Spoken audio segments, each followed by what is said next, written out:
Well, I've never been up here before. This is kind of cool. Hello, everyone, and once again, I'm Jennifer Bukowski, president of the Jefferson City Federalist Society chapter, and it is my honor to introduce this afternoon our keynote speaker, Attorney General Andrew Bailey. Andrew was sworn in as our 44th Attorney General earlier this month. He grew up in Columbia, Missouri, and went to the University of Missouri-Columbia. The terrorist attacks of 9/11 inspired Andrew to serve his country, and he enlisted in the Army and completed 2 deployments voluntarily to Iraq, during which he earned 3 medals, 2 Bronze Stars, and a Combat Action Badge. After his deployments, he returned home and attended Mizzou Law School through the GI Bill. I actually got to meet Andrew while he was still in law school and interning at the Montgomery County Prosecutor's Office. We were part of a team litigating an intense week-long jury trial there. After law school, Andrew went to the Attorney General's office where he handled special prosecutions, appeals, and sexually violent predator commitments. During this time, I ran into Andrew in the same courtroom again for another intense week-long jury trial, this time as opposing counsels. After the AG's office, Andrew went to the Warren County Prosecutor's Office where he was an assistant prosecutor.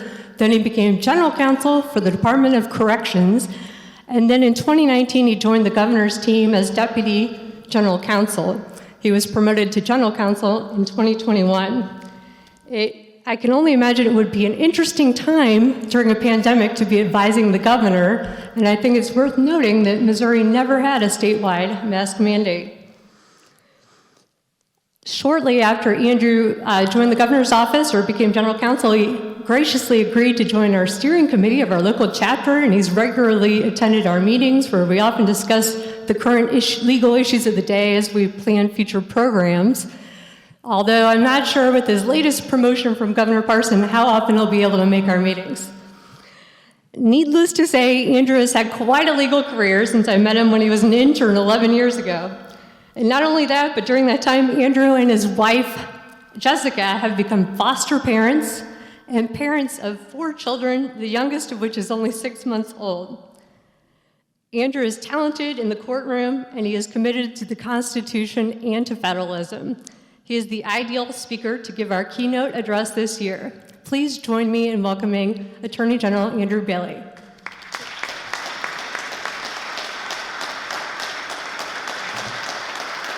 Thank you. Thank you very much.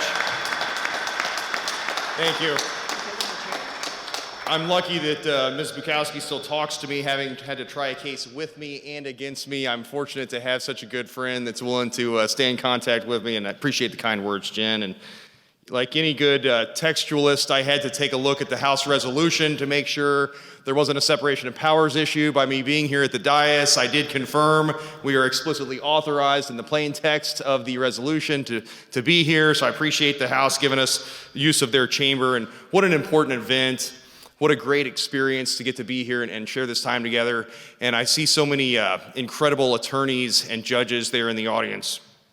It's truly a privilege to get to stand here today. Individual liberties and the rule of law are timeless principles that form the bedrock of our constitutional republic. As Attorney General, it's my job to protect individual liberties and serve the rule of law. My name's Andrew Bailey. It's a privilege to serve the people of this state as the 44th Attorney General of the state of Missouri. And I want to talk to you today about an important case that my office is handling.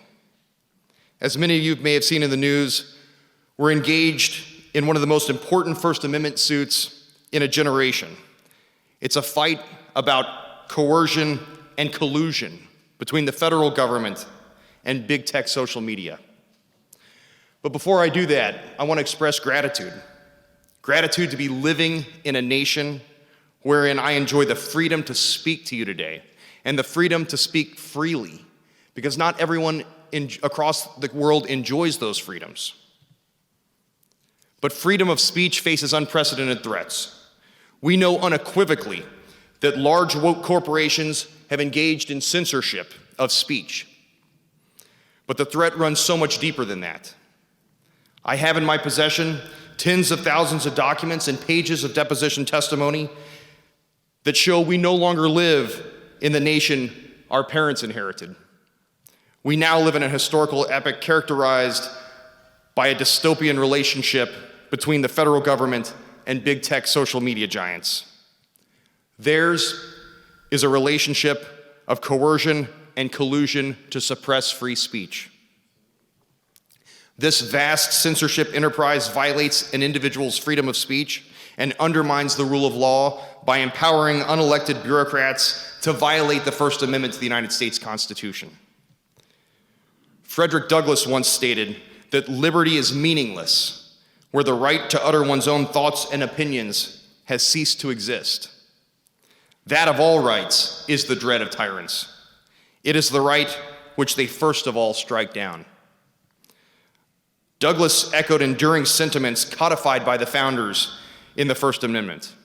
And what was true in 1791 and in 1860 when Douglass spoke is still true today. This eternal value has not changed, even if the tyrant has. Because today, the tyrants who seek to censor speech are shadowy bureaucrats within the federal government and their nameless, faceless cronies in the big tech social media giants. In May of last year, the Missouri Attorney General's office joined with colleagues in Louisiana to file suit against the Biden administration in United States District Court. The goal of the litigation was to enjoin the federal government from further censorship of free speech. In July, the district court granted expedited discovery. And since that time, our efforts have uncovered a sinister and pernicious effort on behalf of the Biden administration and bureaucrats from across the federal government to censor speech on big tech social media platforms. Coercion, in the form of threats from Biden and his staff to include Jen Psaki. Collusion from big tech social media in the form of an almost eagerness to remove content disfavored by the White House. We've deposed key witnesses, such as Anthony Fauci, agents of the FBI, the Department of Homeland Security, and the State Department. But our work has only just begun and will not stop until we have rooted out this vast censorship enterprise and all those who deign to steal our First Amendment liberties. Each day we uncover additional evidence that leads back to a shadowy organization within the Department of Homeland Security.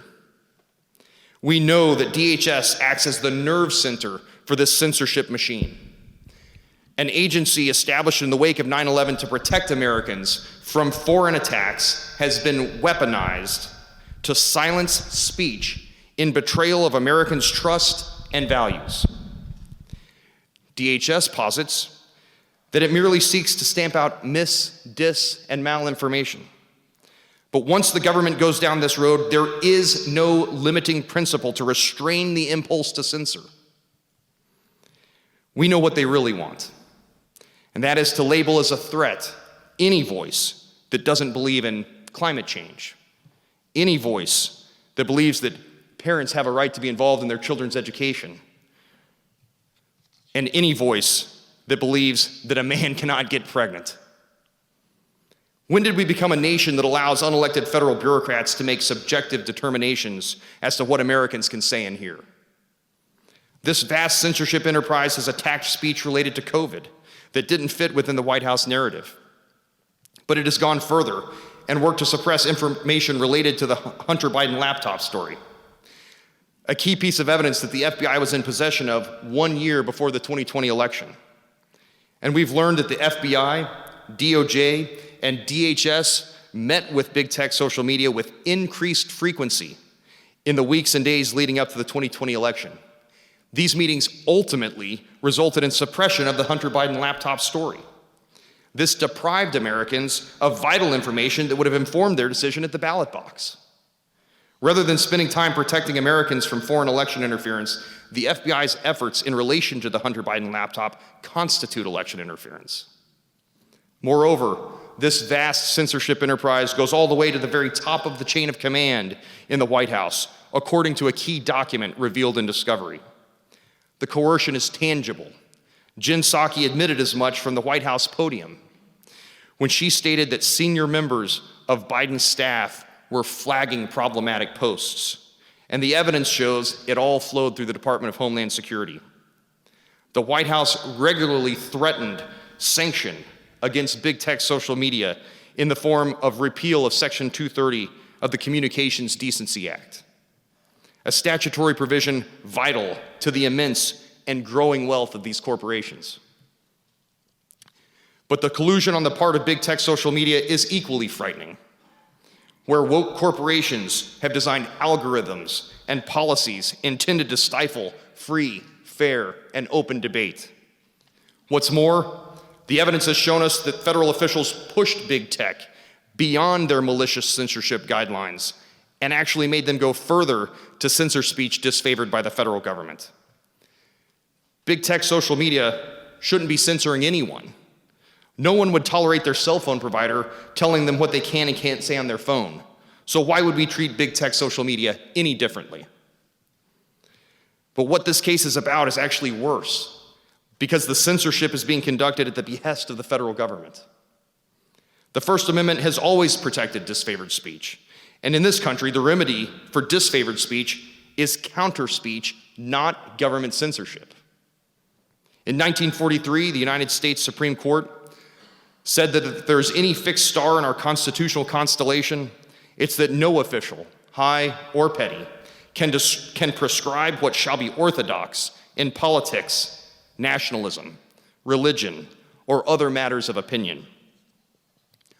Unlike President Biden, the federal bureaucrats, and big tech social media, I trust in the wisdom and choices of the American people, channeled through their carefully crafted and everlasting system of checks and balances. This requires both the right to speech as well as the right to hear. Because dissemination of ideas can accomplish nothing if otherwise willing addressees are not free to receive and consider them. Our marketplace of ideas must not be perverted by censorship from the federal government and big tech social media corporations. The widest possible dissemination of information from diverse and antagonistic sources is essential to the welfare of the public. Our political system used to elevate the rules of the game above the outcomes and the players. But what has become clear is that President Biden and his cronies in big tech social media have jettisoned that norm in favor of censorship in violation of the First Amendment. We are blessed to live in a constitutional republic, wherein states are the vanguard in the fight against the rise of the federal administrative state and its willing partners in woke corporations. In this state, the Missouri Attorney General's office will remain the tip of the spear in that fight. I wonder if people remember a critical moment in this nation's history. Our second president in the first decade of our constitutional republic, John Adams, was throwing people in prison for violating the Alien and Sedition Act because he didn't like what they were saying. But the people got it right and said no, and elected this city's namesake, Thomas Jefferson, who possessed a clear understanding that the people must be free to say and hear whatever they please, because that is the cornerstone of a free and flourishing society. The Federalist Society has for more than 40 years partnered in pursuit of protection of individual liberties and the rule of law. And I look forward to your support as we push ahead and continue in this fight. Thank you so much for being here today. Thank you for your dedication to individual liberties and the rule of law.